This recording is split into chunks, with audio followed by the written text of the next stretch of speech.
சூரியன் சுபத்துவமாக இருக்கிறார். இங்கே நீச்சம் என்பது நீச்ச பங்க நிலையாக அமையும். குருவின் பார்வை, ஐயா சூரியனும் தானையா இங்கே இருக்கிறாரு. சுபத்துவம் என்பது ஸ்தான பலத்தின் அடிப்படையிலானது, 10ஆம் பாவகத்தின் அடிப்படையிலானது.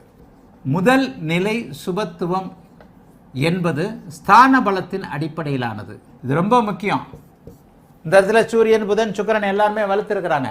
சூரியன் நீச்சம், சூரியன் நீச்ச பங்கம், சுக்கிரன் ஆட்சி, புதன் நட்பு. ஆக சூரியனும் வலுத்துத்தானே இருக்கிறார் அப்படின்னு பார்த்தீங்கன்னா நிச்சயமாக இல்லை.